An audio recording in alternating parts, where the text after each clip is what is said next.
Keeping venomous reptiles is an unforgiving hobby, requiring proper training and lots of experience. One simple mistake can be the difference between life and death. Remember, the most venomous snake in the world is the one that just bit you. There are no venomous snakes with training wheels. Just because you see viperkeeper handle snakes a certain way does not mean you should try it too. Well, it's nice of you to come out all on your own, eh?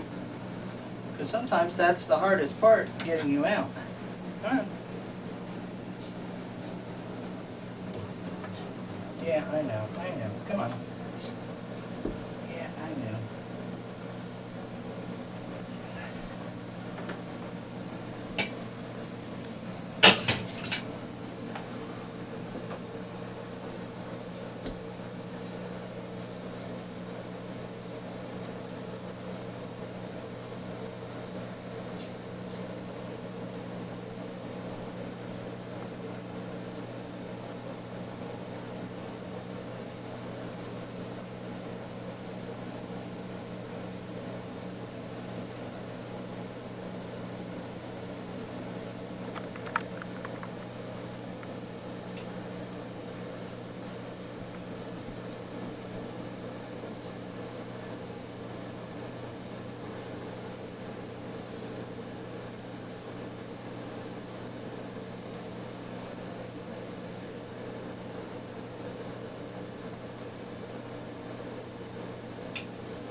You're supposed to be getting tired.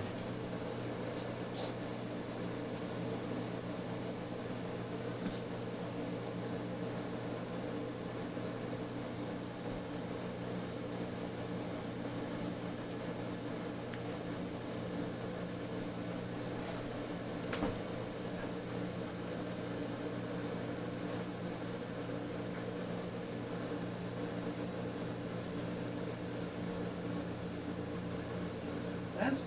You could bite that inexpensive venom.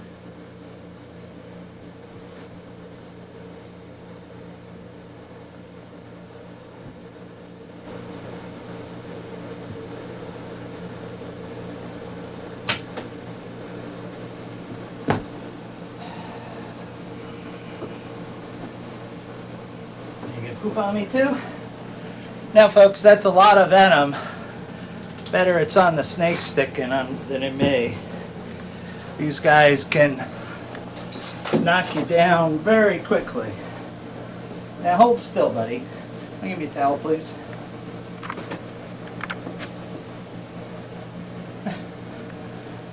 Here.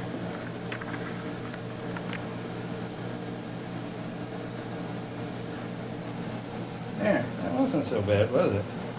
He's going to slap his ass end around on my head. There. Now you can see me to bite me better. Okay.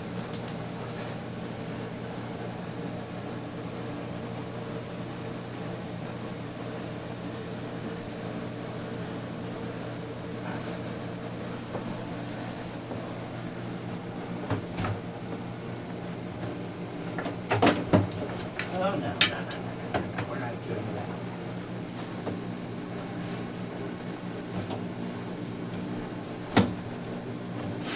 All right, we'll let him calm down.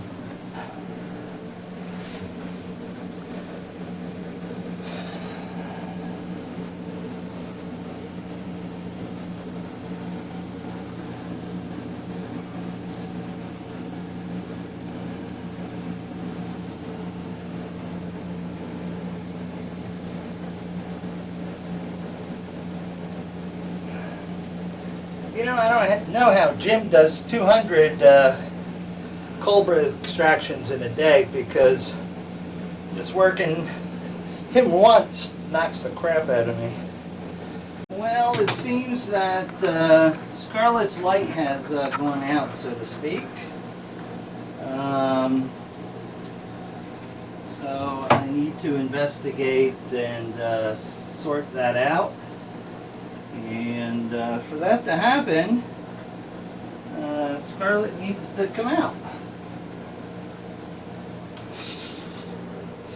Now, Scarlet being a red spitter, Naja, and also being a very, very shy girl,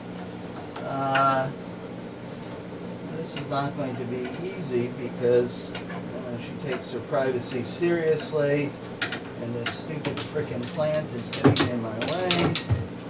See, you know, you can make, you know, some really nice enclosures for your animals, but, you know, alright, you're okay, you're okay. You're just going to go in the pail for a little while. She's in shed, so she's extra cranky. Come on. Come on. Actually, her bite is quite nasty, if it actually bites you, because they have venom which actually will dissolve your skin off your body, and not even necessarily, stay out of the Clorox, not even necessarily in the area you were bitten. It can travel through your lymphatic system and end up having your leg or chest or even your tender parts slough off. And I don't know about the rest of you, but I'm very fond of my skin and like to keep it on. So she has been temporarily housed. So now we can dispense with the glasses, and we can see what the deal is with her light. And it looks like it's a burnout. Cheap Zilla bulbs, made in China like everything else, but they seem to go quite rapidly.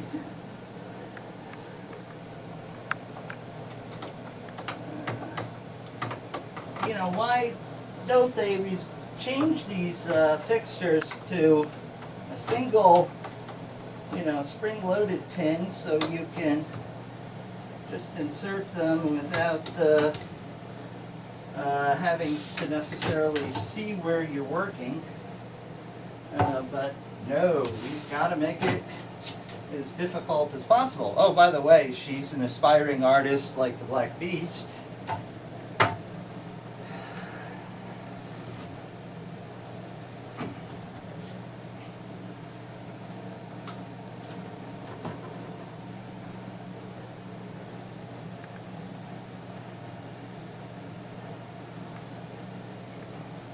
You can't see where the slots are.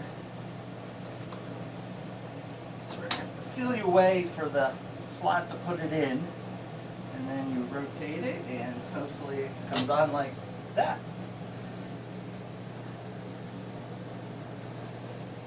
Oh, come on now. Don't be flickering on me. Well, you know, I hate to say this, but it would probably behoove me to tidy up her cage while I'm in there and I have her out. Unfortunately, you always say, oh, I'm just going to go in and change the light. Well, you can always go in and, hey girlie, always have to go in and do more. Is your water dish salvageable? Yes. Plant has seen better days, but realize that plant is probably, I bought it 5 or 6, probably 5 years ago. So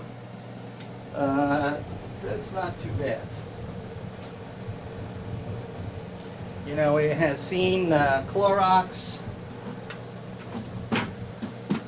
several times, and you know, if I got dunked in Clorox that much, I wouldn't be looking so good either. So, fortunately, since she's going back in there, I don't have to actually sterilize her cage like I did for the Deboya.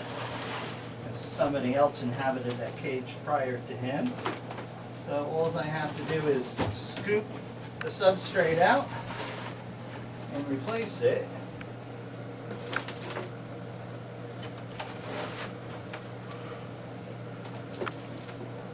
And actually, since she's in the shed, having nice moist substrate around is probably a good thing.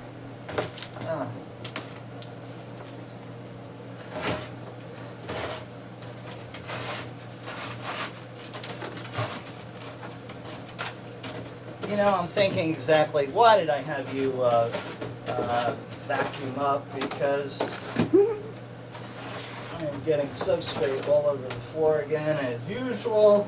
I mean, all you have to do is open a cage door and there's substrate on the floor. And it's a never-ending battle to keep the floor substrate clean, unless, you know, you're like some of, you have enough money to have continuous maid service in the lair, that you have somebody going around and constantly sweeping shed skins and debris and barf and poop off the floor. I mean, it's a never-ending battle. So let's see if I can sweep some of this down and get the vast majority of it out, and grab substrate, fresh substrate in, clean up the window so she has a fresh canvas to work on.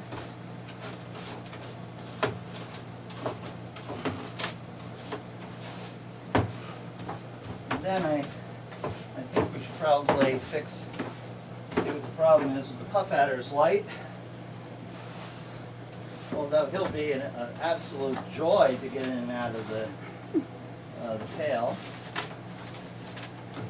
He hasn't had an opportunity to bite me in a long time, and I'm sure he's saved up for just such an occasion.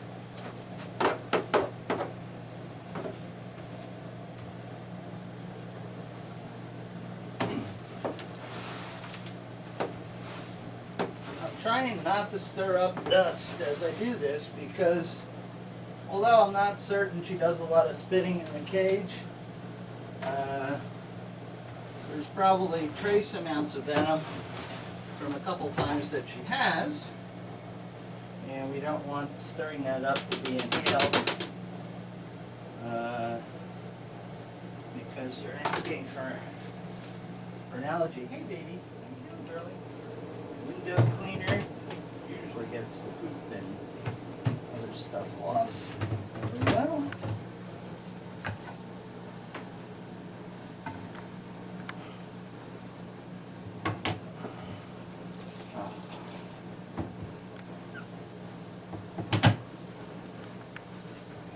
You know, you've heard of artists specializing in watercolors and everything else, and oils. Well, the Cobras here are specialized using urate, which makes them a very unique artist, because I don't think there's another artist in the world that uses urate.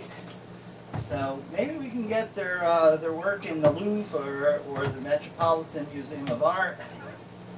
We'll see. We'll have to see if we can open a gallery for the Black Beast and the other cobras that like to defecate with purpose.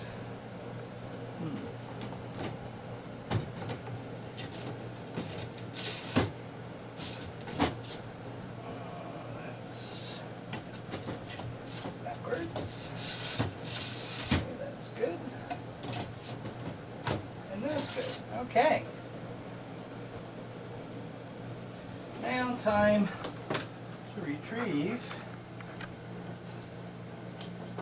Scarlet. Let's get the substrate out of the way. Get me out of the way. This is viperkeeper's moving back. You know, folks, the government and all the industries are really pushing fluorescent bulbs. Yes, I agree, they're very efficient ways of lighting using less power. You prick! He heard us talking. You are a dickhead, sir. Still dripping. Oh, fresh urate paint. Yeah. What are you doing? Huh? What are you doing, you bad boy? You're a bad boy. You're a bad boy.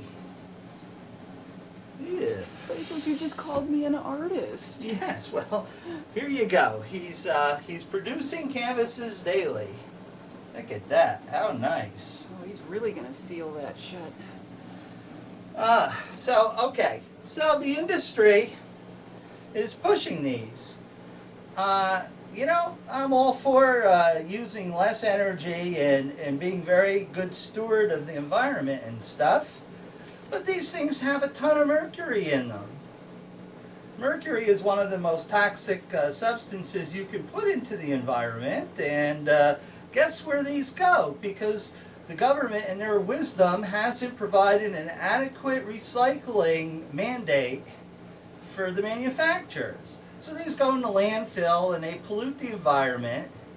You know, so which is worse? You know, you use more fossil fuels to produce energy, a little bit cleaner, or you dump a bunch of mercury for all the animals and fish and the frogs and everybody to absorb. I mean, these are made in China. China doesn't give two craps about their people. Their people are getting mercury poisoning because they're in there doing this stuff by hand with no masks, no respirators, nothing. We don't care. Let's just shift the problem to another part of the world. You know, we all have to get together and everybody has the same program involved. The government needs to get their act together and force the manufacturers and the distributors like Lowe's and Home Depot and such to collect these bulbs, because the only ones that they want to collect are these big boys. All these little ones you've got around your house, in your kitchen and stuff, they go in the landfill. You're poisoning your own environment. How stupid. So if they can collect these, they can collect these. And if it costs us a couple extra pennies for them to do that, okay, I can be happy with that. But you don't force people to use these things and then not take care of the environmental issues that they actually produce on their own. Okay, that's my environmental speech of the day. But I collect these and I stockpile them until I can appropriately find a place that'll take them to recycle them properly. So I don't throw mercury into the environment. Okay, time to liberate Miss Scarlet. Oh, I remember the last time that I unscrewed that and I looked down to see where she was, she let me know where she was, splat. So I'm going to be a little bit more cautious about it this time. Hi, Scarlet. Yeah, I know, I see you with your head cocked down there. I see you. No, you stay where you are. See? She's down there ready to spit upwards. Come on, you're okay.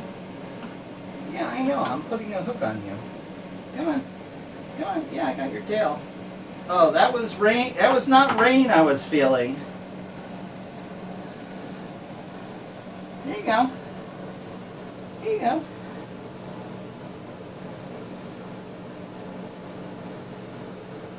There, that's nice. You know, all of a sudden I had this sensation that it was raining in here. Well, it wasn't rain, dummy. It was Miss Scarlet letting me know that she decided to spray me a little bit. Okay, so she's safely back in there, so we can take off the goggles and stuff. And people, the venom only damages you or causes problems if it gets into your eyes or hits a mucous membrane or gets into a cut, or if you're wacky enough to drink it.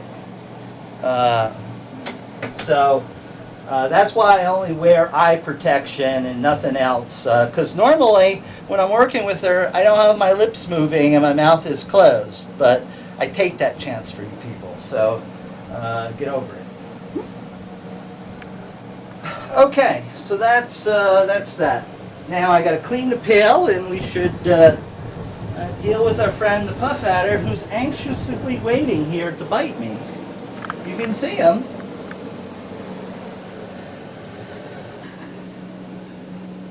Oh, look at that. Oh, yeah.